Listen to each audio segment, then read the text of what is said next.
Hey guys, I'm Luke. Hello, I'm Caitlin. What's up, guys? I'm Brianna. I'm Reagan. I'm Emily. Excuse me. Can I talk to you about suicide prevention? Hey guys, so the skits in this video that you're about to see may be triggering to some people. It may trigger some thoughts of suicidal behaviors or suicidal tendencies in you or your friends. If you or your friends ever experience any of these symptoms, please seek help. At the end of this video, we would like to include some resources that maybe can help you out in seeking help for these behaviors. Hey guys, so we're here from Mississippi College. We're all nursing students, and today we just wanted to talk to y'all a little bit about suicide prevention and what that may look like and what suicidal tendencies may look like in your peers. Man, Reagan, sometimes I just want to end it, you know? I just want to die. Talking about wanting to die or kill yourself is a sign of suicidal behaviors. Sometimes I just straight up feel empty and hopeless. Also, talking about feeling empty or hopeless is another sign of suicidal behaviors. I just feel like I'm a burden to my friends and family. Feeling like a burden to your friends or family can also be a sign of suicidal behaviors. I go from so happy to so upset. I don't understand it.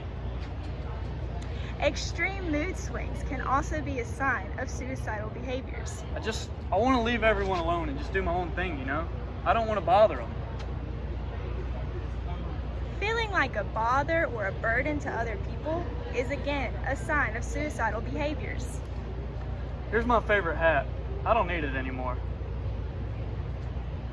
Giving away special possessions, example, Luke's hat, is another sign of suicidal behaviors. Are you going to the basketball game tonight? No, I don't think I want to go to the basketball game tonight. Why not? I mean, if we're being honest, I kind of just want to stay at home this weekend. I don't really want to go out and do stuff. I just don't feel like it. I've noticed you've been feeling kind of stressed lately. Is there anything going on? I mean, yeah, like, I just feel like my parents have been getting on to me about my grades and really about everything. Like, I just feel like they're always mad about something, or I'm not good enough, or I'm not meeting expectations. And then my coach, he keeps getting on to me about not working hard enough at practice, and I'm not starting anymore. And I don't know, it's just, I feel like I'm just a burden and I just can't do anything right anymore. It sounds like you're having a really hard time. Yeah, I mean, being honest, I think some days I just wonder that, you know, what would it be like if I just didn't show up one day, or just stopped causing so much trouble, you know? Do you want to talk to someone about this? Like who? You could talk to the school counselor. I haven't really teacher. talked to anyone about it before, but I guess that might be a good thing, because I don't want to keep living like this. It's just heavy. I think it'd be a good idea if we talk to someone. Let's go together. Thanks, Emily. If your friends are experiencing like suicidal thoughts, or telling you that they want to talk to somebody, or maybe they don't want to talk to anybody, the best way to deal with it is try to be sympathetic to them. Try to find them help. And sometimes your friends may not be ready to seek help. The next skit we're about to show you is how you can properly deal with that. Hey, so are you going to go to the basketball game tonight? No, I don't think so. Not this week. No, why not? I'm gonna be honest, I kind of just want to go home and be by myself and watch some Netflix or something. I don't really want to go be with everybody this Friday. I'd really like it if you come. We haven't got to hang out in like forever. I appreciate that, but I really think I just want to go be by myself. I noticed you've been feeling stressed lately. Is there anything wrong? Nothing's wrong. I have a lot going on that you know nothing about, so I don't want to go, okay? I don't want to pry require anything, but if you need to talk, I'm always here for you. I know, and you've said that before, but I just, some things I gotta do by myself. You can't help. Nobody can help. You don't understand. If you ever want to talk to someone, you can always talk to the school counselor. I really don't want to talk to anybody, and I'm kind of tired of you always asking me what's going on. Like, I don't need anybody. I just need to be by myself. Okay guys, so what y'all just saw is kind of a hostile situation that they were in, and clearly she didn't want to talk to anybody. So you, as her friend who is listening, the best thing for you to do would be to let somebody know, like somebody you trust, whether that's a teacher, a school counselor, your parent, their parent, like an adult who could possibly contact them or seek out help for them in case something were to happen. Oh, hey, babe. You're bailing on me? For homecoming? You're going with Brian. What does Brian have that I don't? Oh, his mom bought him Jordans. Really? And you're gonna go with Brian? You're dumping me? What did I do wrong? I bought you flowers last week. Why are you doing this to me? That's it. I'm done too. I'm gone. I'm gone. I'm gonna end it. Okay, so what y'all just saw was Luke having an extreme mood change.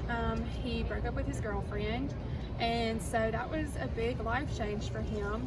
And that time, a lot of the time, can get people really sad and down and depressed, and lead to them making statements such as like he did, where he said he wanted to end his life. So in that scenario, what the ex-girlfriend should do is probably notify somebody, like a friend who could talk to him and maybe see what's going on with him, or even a trusted adult. And Luke should probably try to talk to somebody. He should let somebody know what he's feeling so that they can talk through that and hopefully get him some help or help him feel better. All right, guys, now that we've talked about suicide a little bit, here are some numbers that you can call if you or a friend are experiencing suicidal thoughts.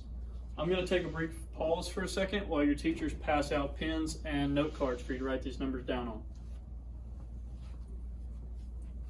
Okay, number one, the National Suicide Hotline. These people here are available 24/7. They're available to talk to you if you are having thoughts of killing yourself.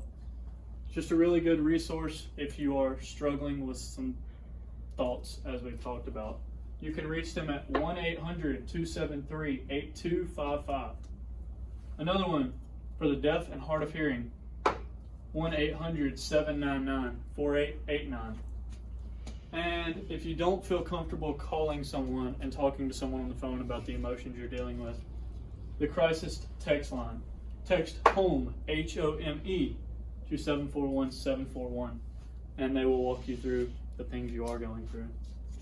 Once again, that is the National Suicide Hotline, 1-800-273-8255. For the deaf and hard of hearing, 1-800-799-4889, and the crisis text line. Text HOME to 741-741. Thank y'all. Hey guys, so what I'm going to do right now is talk to you guys about what is known as the Semicolon Project. The Semicolon Project is a really cool organization that helps you maybe identify ways that people self-harm or identify suicidal tendencies or behaviors. It also goes in and lists some really cool resources on how to find help and some really good information like that. It can list different suicidal behaviors such as being more withdrawn, feeling lonely or hopeless, giving away your possessions, things of that nature. So what the Semicolon Project is it's mainly a website that their organization is run by, and it's a really cool website that gives you a lot of different resources and things. How you can participate in the Semicolon Project is you can draw a little semicolon on your wrist. It's super quick and simple. For reference, semicolon. Basically what the semicolon represents is You're ending one chapter of your life, but you still have so much more of your life to go. So you're technically starting a new chapter of your life. It doesn't end where the semicolon is. It's not a period, it keeps going. So if you would like to participate in the semicolon project, please visit their website, or you can participate by drawing a semicolon on your wrist. Alright, so let's talk about why suicide prevention is so important. Suicide is one of the leading causes of death for children ages 13 to 15. Suicide rates have risen in the United States since 2007, and there are approximately 48,000 deaths in the United States every year from suicide. About one person dies every 1.5 hours from suicide, and there are approximately 2.5 times as many suicides as there are homicides in the United States. You don't have to raise your hand or let anybody know about this, but if suicide has affected your life in any way, congratulations, you fit in with hundreds of thousands of other Americans. Everybody has been affected by suicide in some way, whether it's somebody you know, one of your friends, or even a family member. When I was 15, I had just moved to a new school, and there's one girl in my class. I didn't know her very well, but she was one of my classmates, and I sat next to her every day. And then one day, I remember she wasn't in class, and our school counselor came into our room, and I just remember she walked up to the front, and we knew she was going to make some sort of announcement. And then she just told us that our classmate had committed suicide, and she said she'd be there for us to talk to. And I just remember my classmates, running. Some of them ran out to the hall and started crying. And I hadn't known her for very long, just as sort of a casual acquaintance, but the impact it had on everyone at our school was still devastating. And mostly I just remember her older sister. In the months and even years afterwards, the way she was never the same. It just always seemed haunted by the memory of her little sister. Suicide impacts us all, and it's just something that's really important to talk about. Don't stay silent, and if you see someone who's struggling, speak up, talk to them, talk to their parents, and find someone. There you have it, guys. Suicide affects everybody, whether you want to admit it or not. Thank you so much for watching this video and working through all this material with us today. Suicide prevention is really important. It's a really important topic. So many students and families are affected every single year by suicide. And if all of us participate and are active members trying to prevent suicide, we can greatly impact our whole community and hopefully prevent this really tragic thing from happening. So hopefully by the end of this video, you're going to understand the signs and symptoms that you'll see with someone who is suicidal, or feelings you may have yourself, such as talking about wanting to die or kill oneself, feeling empty, lonely, sad, feeling like a burden to others, maybe withdrawing from friends and family and not wanting to go to that basketball game, giving away important possessions, things that are really near and dear to somebody. If you see any of these signs in yourself or your friends, please reach out for help. And that's going to be reaching out to a trusted adult, a friend, a counselor at school.